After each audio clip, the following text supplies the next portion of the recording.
Nagabalik kami diri sa Panimbaya sa Kamuntagon aron na sa paghisgot sa mga suliran nga gipadala diri sa atong Dear Panimbaya.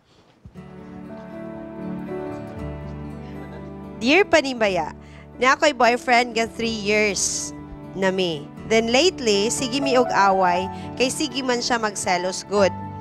Dayon masuko siya kung dili na ako ipabasa akong cellphone. Uy.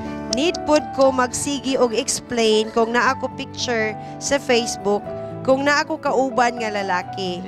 100% sure good ko nga I love nako siya. Pero possessive ra kaayo siya. What should I do?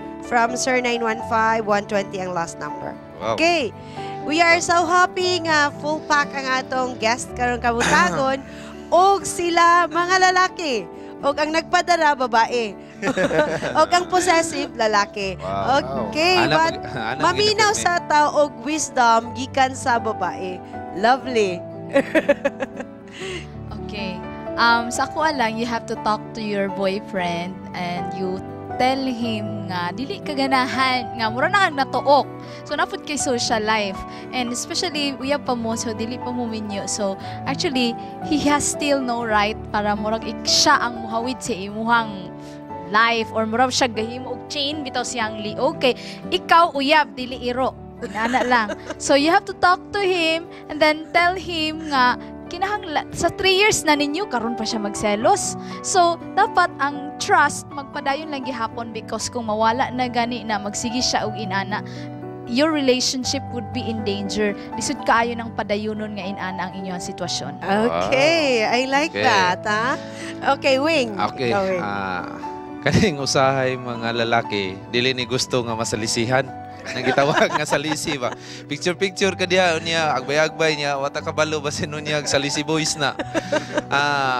Kuan po ning lalaki ka na, ay napagtapad-tapad. Pa-picture ka sa FB, ay napagtapad-tapad. Huwag mahimo, mga babae ang itapad. Nga mo tapad mo dyan lalaki. Mangita ka o guwing, nga dili ka magsilos ang lalaki.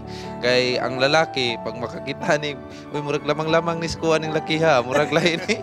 Mo na nga, ikaw mohimo nga dili siya mosilos kay 100% nahigugma man ka kaniya. So importante nga maghimo kag wi nga dili siya mosilos kay o maghimo kag mga wi nga masilos siya, mahimo gina siyang kubot. Okay, Darrell? Siguro katong nguyab pa yung boyfriend sa imo, imo siguro nabantayan nga seloso gina siya. Now, kay seloso man siya. Pero ingon man siya Karon- lately. Lately? Oh, lately Basta man. lately naman po Wala niya ipakita ang mga pictures kauban to mga guys. Now, kauban man nimo ang imong friends. Please introduce your friend to your boyfriend to your friends and your friends to your boyfriend para dili na siya tawagan ni ma-intimidate, mabalaka kung kinsa man ang mga lalaki ang imong kauban sa post. And besides, ngano sila man good pud ang ikauban nimo sa post. Why not your boyfriend man pud good? Sila siya imo ubanon. I mean, introduce your boyfriend to the world. This is my O mo boyfriend. pa picture mananghit. Ana, maka-feel ang kaning lalaki ba imong boyfriend nga wow, gi-declare ko sa akong uyab. Si Lovely nag-disagree. Pero Sir Sean, unsa imo ikastorya? Murag outnumbered yun taan ni Love. Pero As in, grabe ko ka disagree. Kaya marang nagkikuhaan ninyo social life ang babae. Dili na siya ninyo. Introduce ba para dili siya Okay na na-introduce 3 years na good. It doesn't Lagi. mean nga pag-uyab dili na pwede magpa-picture. Oh, si Ala. High-tech naman ta karon. Text dayon na pa-picture ba kuan niya, murag gwapo Over gwapo naman ni gamay po, sa imo. oy, Gwapo ni gamay sa imo ha. Ayaw Pwede, lang kasi pwede. ani. Kay Si friend Ato na sa nako. pa, Sir Sean. Go, Sir Sean. Sa akin, the same as kay Lovely, no? Yung trust factor, that's very important. If I were the girl, no, I'll talk to my boyfriend, heart to heart talaga. And I'll tell him straight na ano yung nararamdaman ko with all of this. Kasi kung sa ngayon pa lang, na mag-uyab pa lang, inani na trust factors, nagka-problema na how much more na pag nagminyo na. So, mas malaking, So, much better. I-establish mo na yung trust factor. yes, sa ngayon pa lang. Okay. Pastor, murag ikaw gipaabot ani. Sa imo ikastorya ani. Inuklog pastor.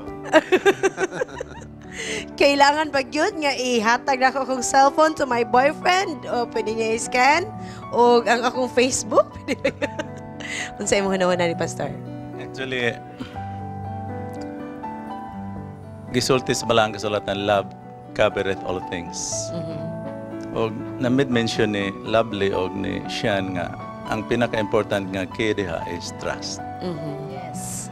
Ang mga point man gud ma-insecure ang usa ka tao Usahay kay sakto tong ingon ni Awi nga gwapo-gwapo gamay. Pero ato hinumduman nga kung tinuod yun may pinagsamahan ang paghigugma ba? Wa kay kabalakan. Strong ang inyong foundation. Very strong in your foundation. O normal sa usa ka tawo nga mazilos, di ba? Masilos Yes. siya. Normal. So, pasalamat ka nga nagsilos ng imong ban. Kaya normal na siya. Oh, normal na siya. Pero ang Bible nagsulti po dato sa Ephesians 4:26 nga be angry but sin not. Murag masuko ka ba nga kuan halos mo pero ayaw na Pero dili pagpagkasala. masobrahan. Na dili po di mo pasalupan ang imong kasuko sa pagkaugma. Di na pasalupan sa adlaw. So, dapat ang Kasuko sunset ay 5:30, 5:29. Mananaw, settle Na-reconcile everything. na. Kasko, pero dili magpakasala. Di magpagkasala. Lisod na masama. Listen. Pero nako'y nakuha nga punto ni Pastor Charm nga ingon diha nga dapat gid magpasalamat siya nga ni silos ang laki. Kay kung dili mo silos ang laki ana pastor, moingon man na nga dagan man ni 1 2 3 man ni. Okay raman ang 1 2 selos, 3 ni pero dili mo dili silos. lang masobrahan. For example, si Daryl, there will always be like men better than Daryl, but there is only one Daryl. So you should trust your girlfriend. Well, mga kapaglaong, murag di mi maghuman ani. O ang trust issue, murag kinahanglan i-establish mga higala o kinsa man naminaw karon nga makarelate sa atong problema o sa atong letter sender. I hope nga medyo nahatagan o kasulbaran ang imong mga problema nga gihambin karon ug galing man dili pa enough ang among mga suggestion, pwede ka mo ani diri sa Hope Channel, pwede ka makikita personal kang Pastor Samuel Galarbe, makikistorya niya heart to heart, and then pwede pud ka mo duol sa ato mga officers diri sa SPUC para pud matagan og solusyon o kahumpayan ng imong gibati nga problema.